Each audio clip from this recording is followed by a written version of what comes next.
So I'm going to do a little bit of Vedic astrology this morning, and then we'll do a bit more this afternoon, because it's as much as it's very interesting, it's quite heavy stuff. It's that information overload.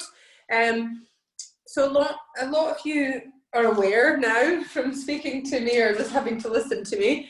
I do really listen to what's going on astrologically and with the planets, and you've probably now really started to find that interest and realise that it's more than just reading, is it Russell Grant's little horoscope in the newspaper? It's not about that, really, is it? So it really helps you to be, as you know, as yoga is practicing self-awareness, it starts to get you to be more aware of yourself, and in turn be aware of others, and you know, and also helps you to, it's a bit like when I work with Tishiana White Witch cards.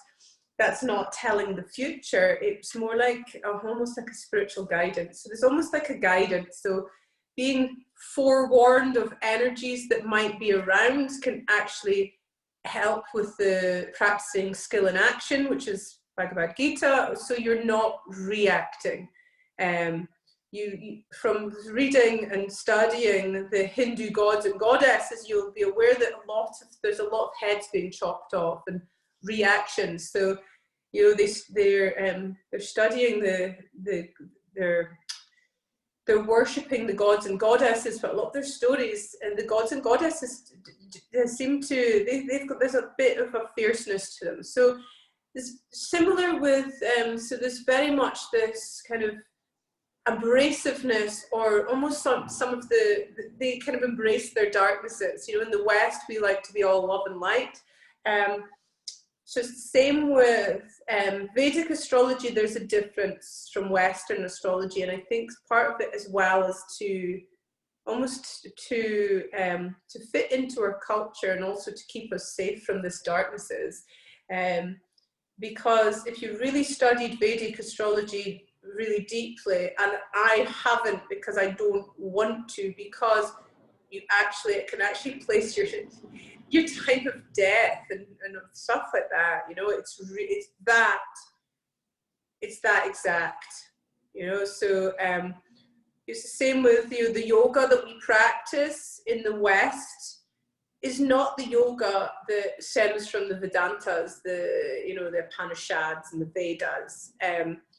They didn't have standing postures back then, you know. So we in the West created our style of yoga, vinyasa and sun salutations. We adapted the yoga from India to, you know, standing postures were not part of the practice. And you know, we in the West incorporated Indian bodybuilding and Swedish gymnastics, you know, into our practices. So it's a bit like the Western astrology type thing. So we're going to move into studying a little bit about the Vedic astrology, and I just find it utterly fascinating, but there's so much to it. I put a link onto your Facebook group for you to find your, you know, what your birth chart is, and then you look at that and go, what the hell is that all about, you know? But if you go into the Kundli readings, that's very, very interesting, and it tells you certain things to be aware of. So some of the Vedic astrology stuff, they have it that they write it, so all the planets have got a certain amount of years that they're going to affect you in your life, but they've put it in as if you're going to live for 120 years. So, well, there's hope, but I'd rather have quality than quantity.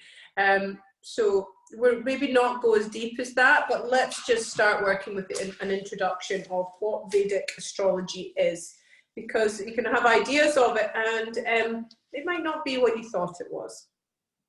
So Vedic astrology is also known as Hindu astrology and Indian astrology.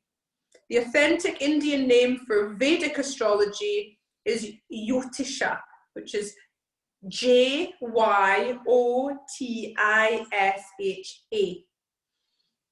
So this word comes from the Sanskrit word yotis, which means light or heavenly body. So some people also translate the term to mean science of the lights. So the term Yotisha was lifted from an appendix of the Yajur Veda. So one of the ancient Indian holy books called Vedanga Yotisa. So this is essentially an ancient handbook of astrology, which describes how to create calendars to ensure rituals were performed at the proper times. So later, you know, we might look at the scriptural basis for Vedic astrology. Now, this what we're studying with the moon cycles and which house we're in. We're working with Western astrology, and it is incredibly accurate. Okay, but Vedic astrology is incredibly accurate too, but it's different. Okay, so I've got, I don't know if any of you guys have got, like Yasmin Boland's Moonology book, her 2021 diary is immense, and they're selling out really quickly, but it tells you the exact days of the moon and where the moon is. So I've organized all next year's trainings according to the moon cycles. And really interestingly enough, I don't know if I've already shared this with you, so apologies if I already have. My daughter's wedding was postponed. She was supposed to get married in Ibiza on the 7th of October this year. So obviously because of the COVID restrictions, it's not happening. So they've moved it to the 6th of October. The 6th of October is a super new moon in Libra, which signifies new beginnings in relationships and love, or new starts and fresh starts. It's really auspicious for marriages and weddings, and because it's a super moon, it makes the energy bigger.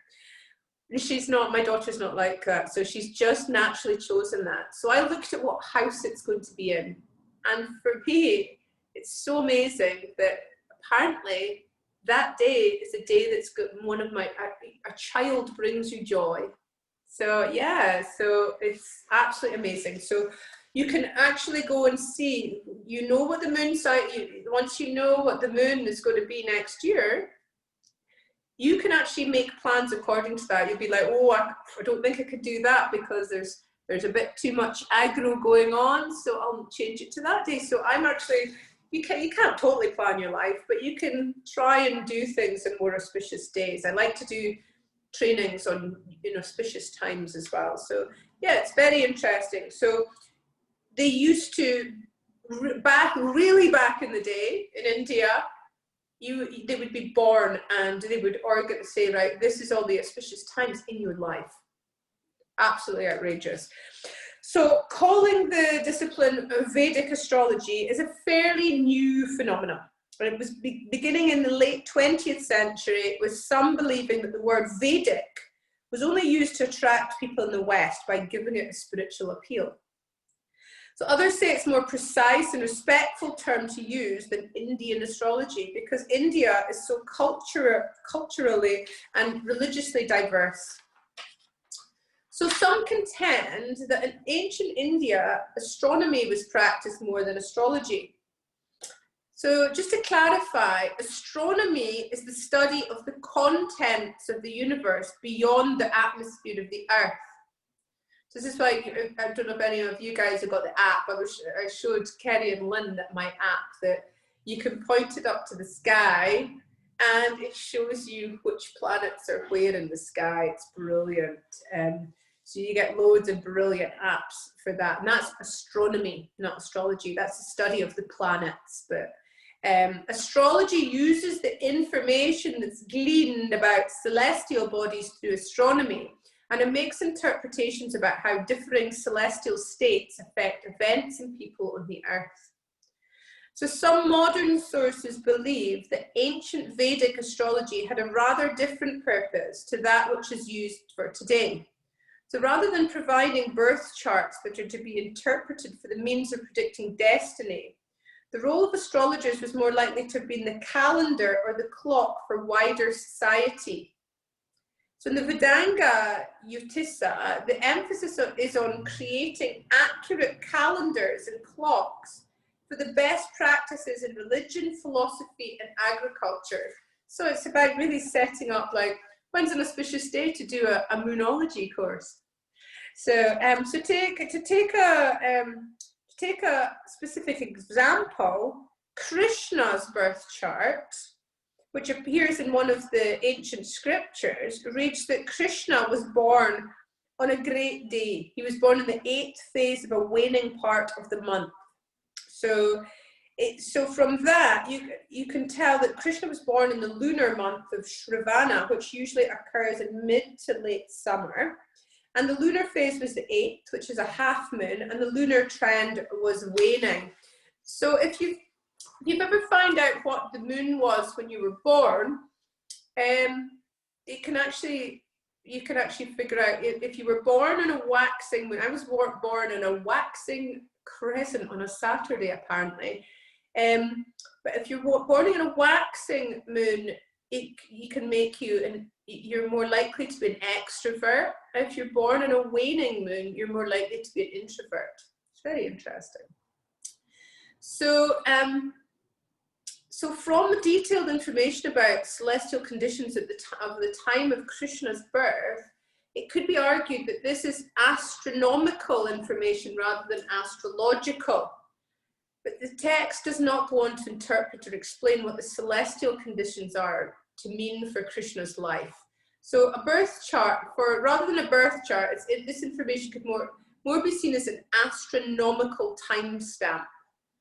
So, so it's really about, for Vedic astrology, it's different to exact things it's a time of day and things like that. So let's go a little bit further and speak about the history of Vedic astrology. So the term Vedic, as you probably can guess, comes from the Vedas, and I love the Vedas. So being a tantrika, I study a lot of the Vedic texts.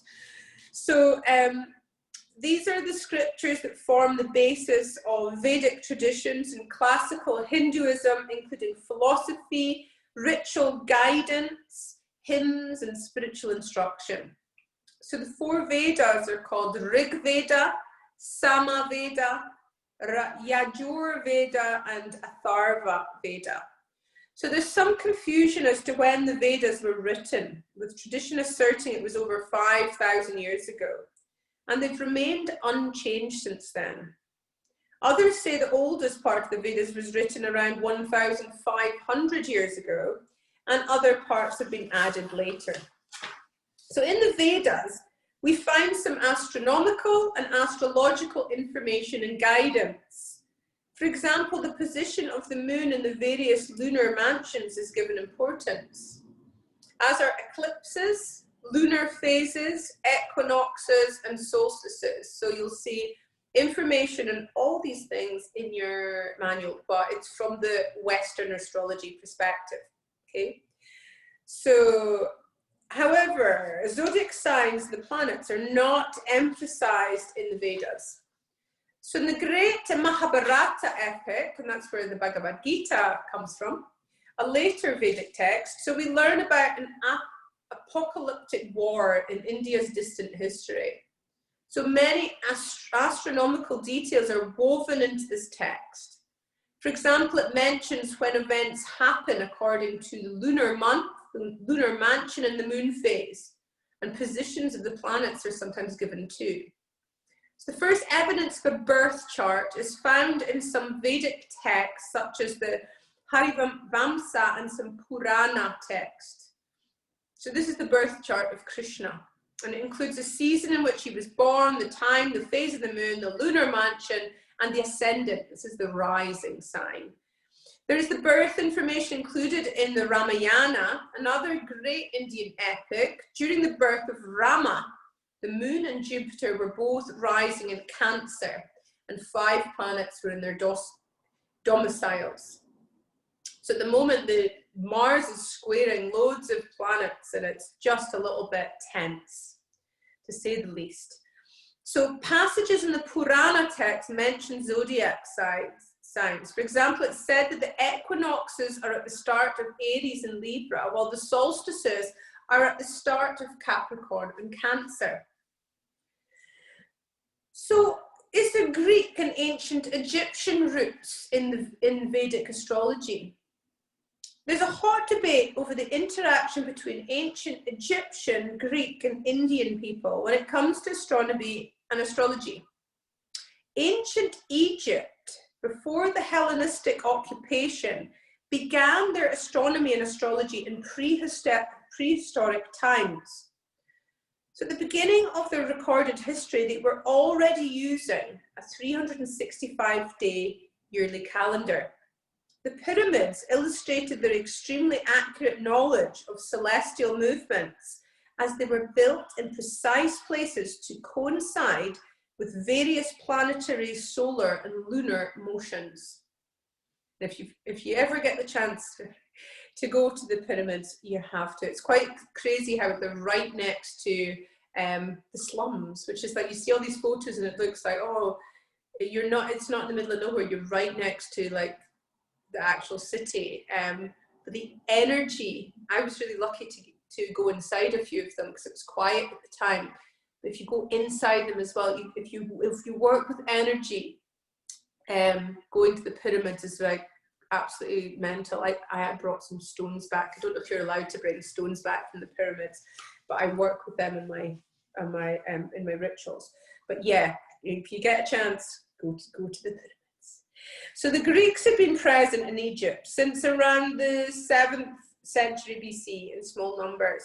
So in particular, notable Greek thinkers such as Thales, Pythagoras, Hippocrates, Plato, and Socrates traveled to ancient Egypt to start, and ancient Egypt was then known as KMT. So to study at the temple universities that offered 40-year courses in the 4,500-year-old mystery system. Can you imagine going to start a university course for 40 years? Whoa, that's dedication, especially when they didn't live as long as we do now. So this system was based in philosophy, astronomy, astrology, religion, medicine, and more. It would have been a fantastic course, though. I probably would have signed up myself. So then Alexander the Great conquered Egypt in 332 BC, becoming the pharaoh. So he respected the existing pharaonic customs, religion, and ritual, but also infused the land with Greek, which is known as Hellenistic culture. It is thought that the astronomical and astrological systems of ancient Egypt and Greece were fused at this time. This is me telling all my personal stuff. I was brought up in Athens, and I used to play around all the, it was before, I was young at the time, so it was before like loads of tourists and stuff like that. So I remember playing in the Acropolis, the ruins, and yeah, it's quite, as a child, I even felt it was quite a magical place too. So I used to speak Greek as well. There you go. So Vedic astrology is thought of by some as a fusion of the ancient Indian and ancient Greek astrology systems. The 12 zodiac signs and the order of the planets coming from the ancient Greeks. So a present-day Western astrology system is, in the main, derived from the ancient Greek influences. So both Vedic and Western astrology share similarities in their background. However, that's not to say that they're the same. So this is the main differences. Vedic astrology focuses more on the stars and the moon, and it uses the stellar zodiac based on the stars of the constellations. On the other hand, Western astrology is more based around the sun, and it uses the tropical zodiac. So Vedic astrology takes the precession of the equinoxes into account when making timed calculations. Western astrology does not, which astronomers have pointed out. But if you work with like if you're a spiritual person and you're into, like, you know, up in Scotland with the Celtic, we've got the draw of the Celtic and the paganistic stuff. You know, I went to see quite a few standing stones last weekend. We do work with the equinoxes and solstices, but that's less to do with the Western astrology. It's more to do with more like the Wiccan and the paganistic stuff. Sorry, that's the people are trying to, that want to come and see my property. It's lunchtime are trying to call me, but I will call them back when I'm finished. So yeah, so the idea of lunar mansions is not found in Western astrology either. And there's subsystems of prediction and interpretation of Vedic astrology that are not in Western astrology. So this prediction and interpretation, some of it can be pretty like harsh, like this is going to happen to you. You even got, they can actually like do, everything's really, really, you know, precise. You can do something to do with your sibling and how you, everything related to the sibling, as in just, it's absolutely crazy how precise Vedic astrology is. So the planetary system used in Vedic astrology, known as dasha, is more advanced than in Western astrology. So each planetary period can be broken down into minute chapters, meaning you can time events in a person's life down to very narrow margins of time, even into individual days.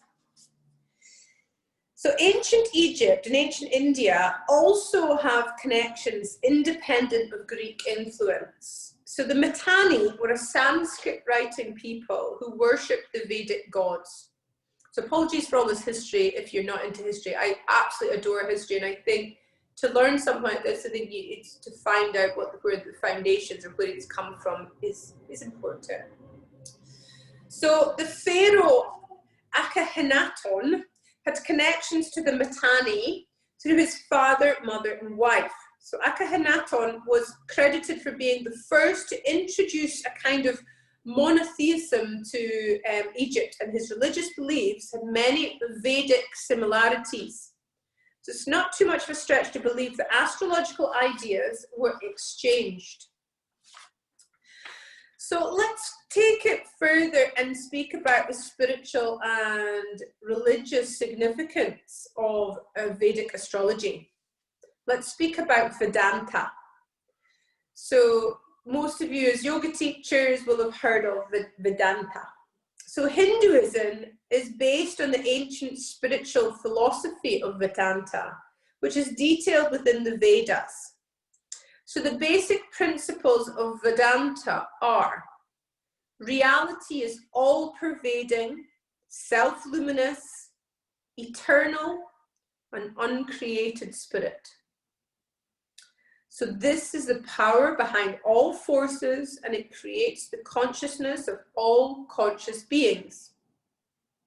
All religions are true, and deities and gods from various faiths are manifestations of the one God.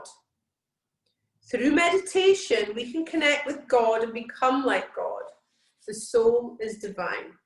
So it's kind of what we've been doing this mythology and moonology from the Vedantic perspective. So as we're speaking about the gods and the goddesses, it's not that we're worshipping this separate entity or this thing.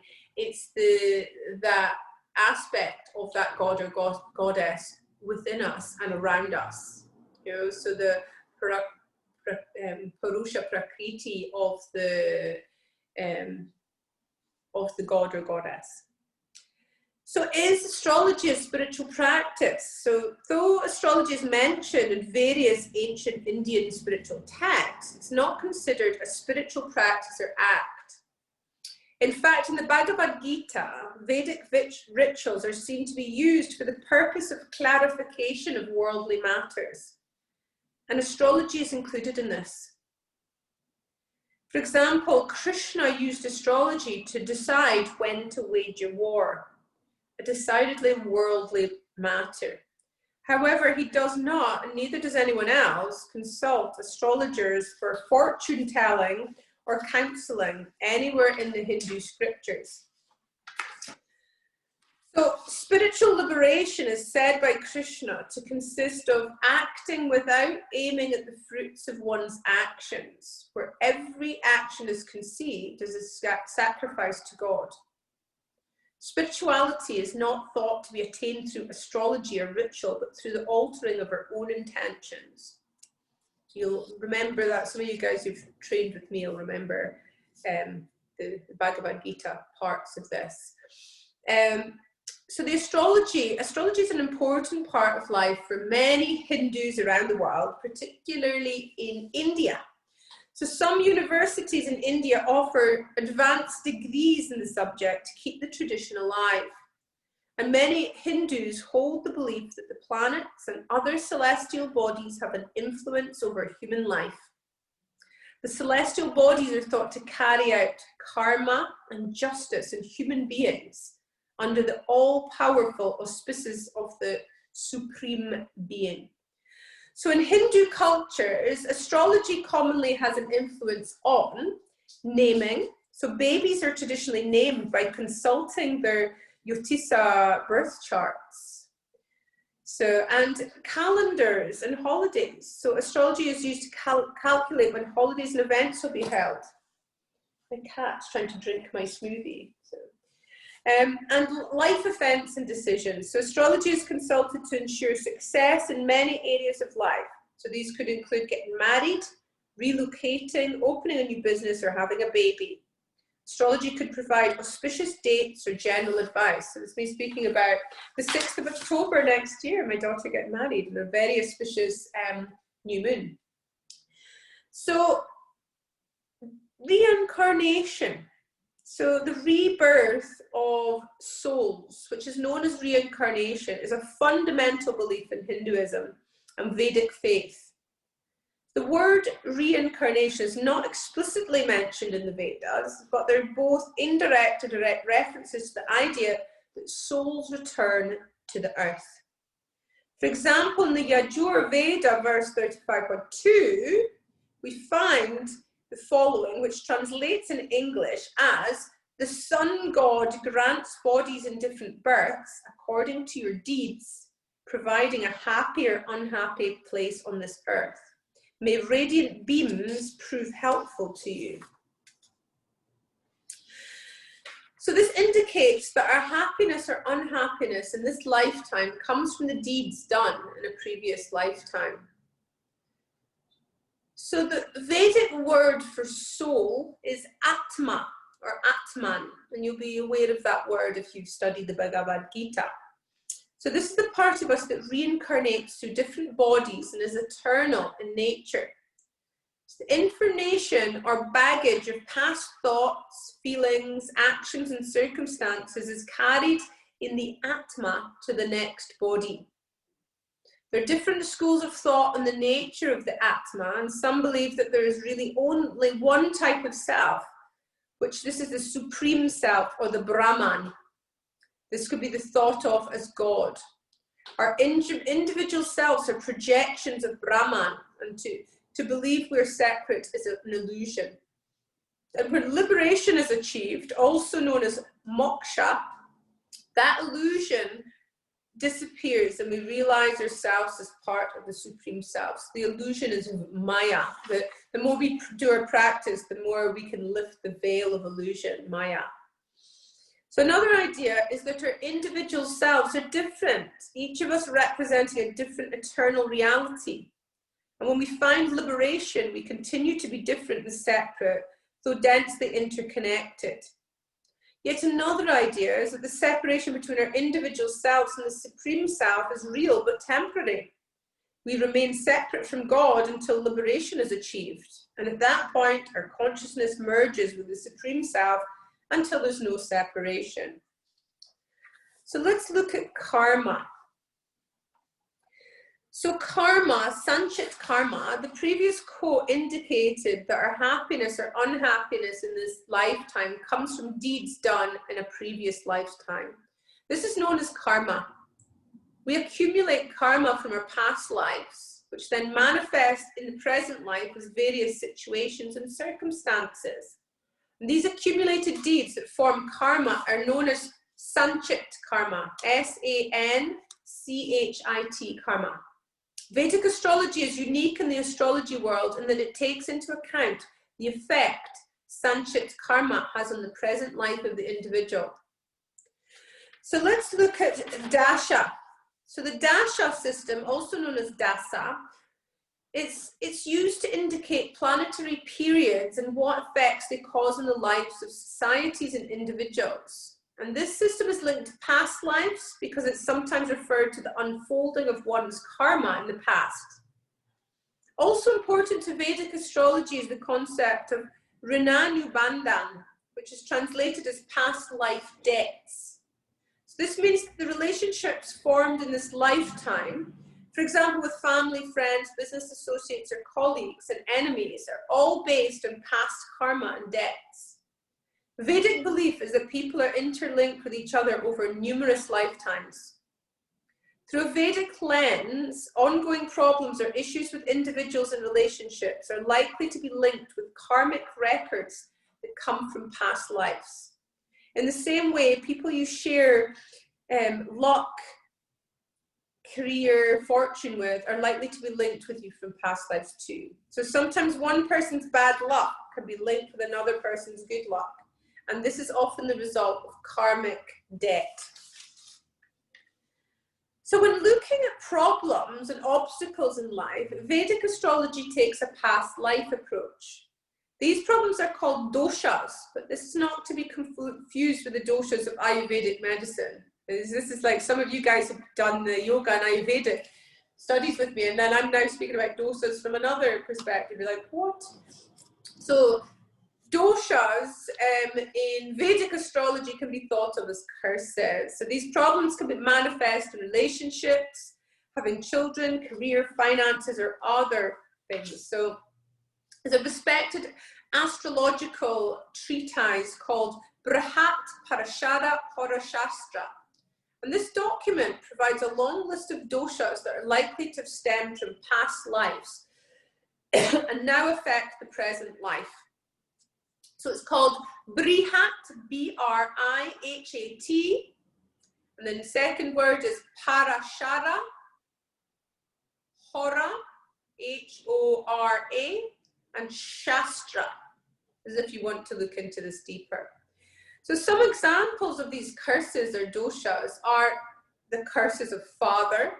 So to find out about the curses of the father, the placement of the sun in the horoscope is studied. Due to sufferings of forefathers or wrongdoings done to a father figure in past lives, doshas such as these may manifest in the present life. Unexpected death of a father, strained relationship with father, or childlessness. You can have a curses of the mother, and that's the placement of the moon, and it's studied to find out if these curses affect an illness, an individual. So it could be ill treatment of a mother in a previous life, can lead to an untimely death of your mother, strained relationships, or childlessness. And the curses of the brother. So Mars is studied for doshas with younger brothers or sisters, while Jupiter is studied for doshas with older brothers or sisters. So problems or frequent issues with arguments between siblings and childlessness are doshas related to this curse. You can have curses with spiritual persons, so general dissatisfaction with life. Problems with spiritual authorities and depression can be doshas that stem from this curse. And Jupiter is the key planet studied in this instance because Jupiter is said to be the planet that governs spirituality. And then there's curses of evil spirits. So fear of the unknown, fear of ghosts, childlessness can be a result of doshas connected with evil spirits. The key planets studied in this case are Rahu and Ketu. I'll speak about this a little bit further on because they're not actual planets, they're positions in the sky.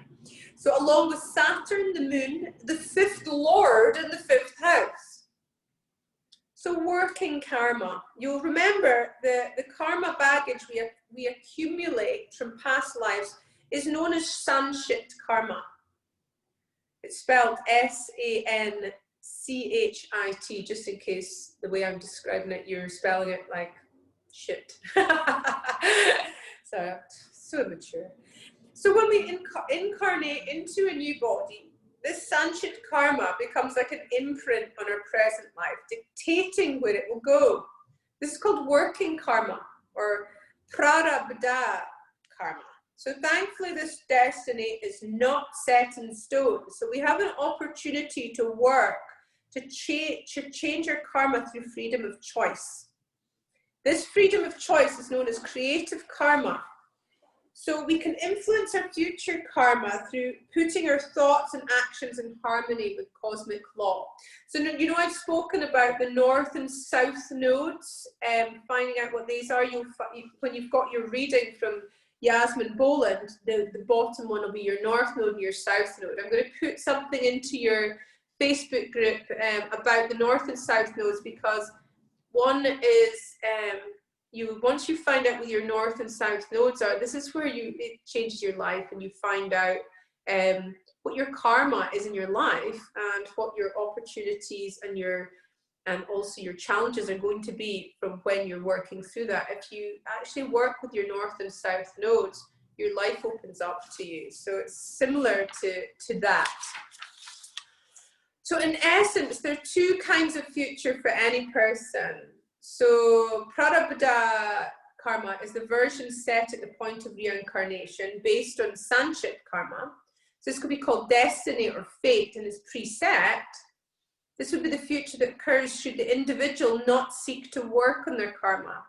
If an individual decides to make the right choices, be mindful of their action, words, thoughts, desires, emotions, etc., then they can create their own future through Kriyaman karma, which means we can create our own path by taking into account our prarabdha karma, but making choices to free ourselves from past life issues.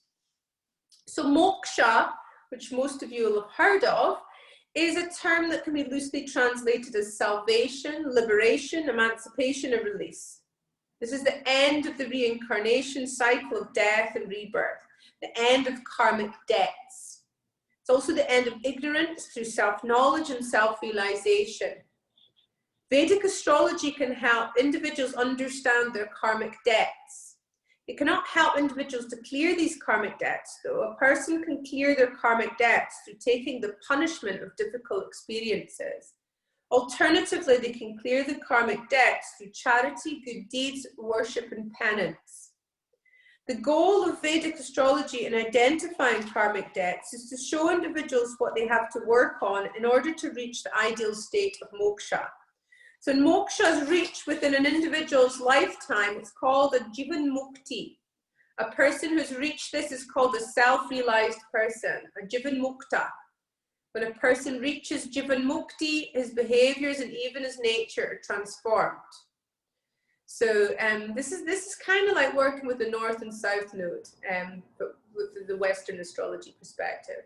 A jivan mukta shows the following attributes. They do not speak back angrily to an angry person. They reply kindly and softly. They speak the truth and trust that it will prevail, even in the worst circumstances. That's a theme of this week. They do not crave recognition, blessings, praise or admiration from others. And they're not affected by disrespect to the cruel words of others, and treats those who persecute them with respect. They never harm any being, person, or life form, and wishes the best for all beings. They're comfortable with being alone and with being in the presence of others. They're comfortable in every life situation, in poverty and wealth, in the country and the city, in a deserted place and a busy place. And they don't place importance on religious rituals, outer appearances, or religious garments, because to them, knowledge is supreme. They don't worship ancestors, goddesses, or gods, or call on deities or dismiss deities. Knowledge of self is supreme. They are humble yet high-spirited. They have a clear mind and speak clearly and firmly, though with sweet words. And they're compassionate, courageous, patient, and straightforward. God, we need more of them in our life, really, don't we? So let's look at the differences between Western and Vedic zodiac signs. I'm going to put the little table into your Facebook group as well today, so I didn't want to overwhelm you by putting too much in. From the Vedic astrology perspective, I'm a Virgo, and I'm I'm not. I'm a Cancerian. So I don't know if maybe if Cancerians in Vedic astrology is a different description, but I probably wouldn't say I am. Sometimes I can be homely and it's about emotion, but I'm more of I'm more of a fire sign. So look at your one and see what it says. But I was having a right laugh in the fact that, I have a right laugh to myself anyway, but I enjoy life quite a lot. So the descriptions for some of them are pretty hilarious. It's you'll be aware from me telling you about Sarasvati and Brahma earlier that it can be some of this Hinduism. It's a little bit sexist, and perhaps some of it's quite bigoted in a sense. It's like there's not been much. I'm not slagging off Hinduism because I think a lot of religions are very, like Catholics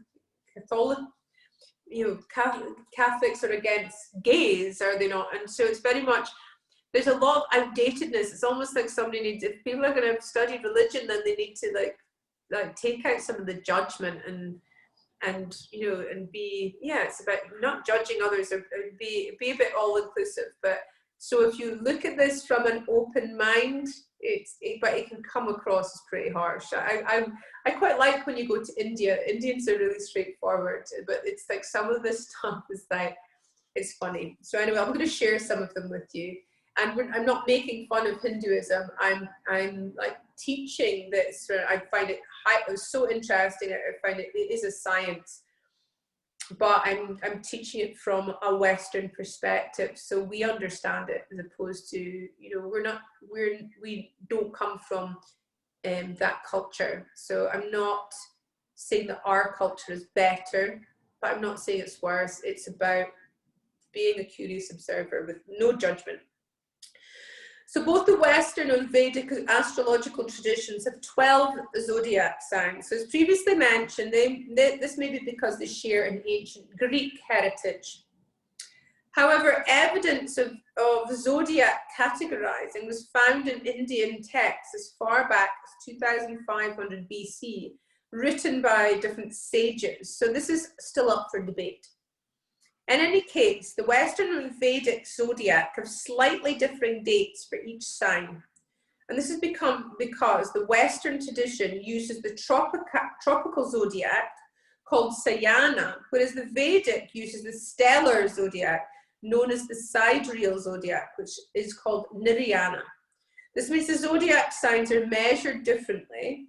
And in the sidereal zodiac, the stars are considered fixed, while the movement of the planets is measured. In the tropical zodiac, the position of the sun on the spring equinox is the constant against which the movement of the planets is measured. Though this may have created identical dates in the beginning, the difference is seen over time. And after 2,000 years, because of the precession of the equinoxes, the position of the ecliptic longitude has shifted by approximately 22 degrees. So this shift happens because the Earth is not a perfect sphere, but slightly wider at the point of the equator. So this means it's not entirely stable in orbit, causing the shift.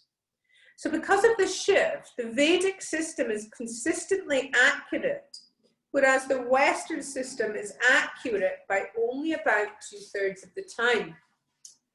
So I'm going to put the little table in for your lunchtime for you. You can see what you are, and I'm interested to see what they are. So I'm not going to go deep into that, but I'm going to end this. I'm going to share some of the this is, you don't have to know this, but I'm just sharing some of the personal characteristics of some of the unique meanings of the signs in Vedic astrology. So if you're in Aries, you've got round eyes. So this is from the Vedic Astrology, okay? So you can go back to this and re-listen to it when once you find out what you are, if you want. So, or you can ask me after lunch and I can tell you. The Aries have round eyes, weak knees, poor appetite, and they conceal facts and they're sexy. Taurians have heavy thighs, they're sacrificing, they're happy in the middle life, and they enjoy young women. Geminis are fond of dance and music, they like being indoors, they're sexually indulgent, and they're mind readers. Cancerians, this is what I'm apparently, are henpecked, many friends, they walk fast, few sons, and they own many houses. There you go. So Leos have large chins, reddish eyes, they obey their mother, they wander in hills, and they get angry at trifles. I think it must be things that aren't too important. I don't think it's an actual trifle they get angry at. But I did have such a laugh with myself reading this. Virgos have drooping arms and shoulders, few children, and they take advantage of others' wealth. Librans are spiritual devotees. They're intent on being first. They're brave. They sometimes have two names, and they're merciless in arguments. Scorpios have lotus marks on their feet. They're sick early in life, separated from parents and honoured by rulers. Sagittarians are short, always engaged in work, destroy their enemies, but they're won over by kindness. Capricorns have weak legs, vitality, they're lazy, they have affairs with older women, they're wanderers, and they're lucky and they're shameless. Aquarians are greedy, they're clever at causing hurt to others, they're fond of perfume, and they have fluctuating finances. Pisceans drink a lot of water, they're scholars, they have sharp visions, they're fond of their wives, they're grateful, and they're very lucky. So we're gonna leave it at that, and we're gonna come back to finishing off a little bit on Vedic astrology. You don't need to have a huge understanding of Vedic astrology to do this, but it's just, I think if we're studying numerology and mythology, I really think that Vedic astrology we should definitely be touched upon, and I find it really interesting. So we'll do a little bit more of that. We're going to speak about the cycles of a woman's life, and we're going to do a waxing moon ritual as well with the meditation. So the meditation, so we do the practices and the pranayamas in the morning. In the afternoon, we do like meditation and our rituals in the afternoon. So if you've got any questions over lunchtime, give me a shout.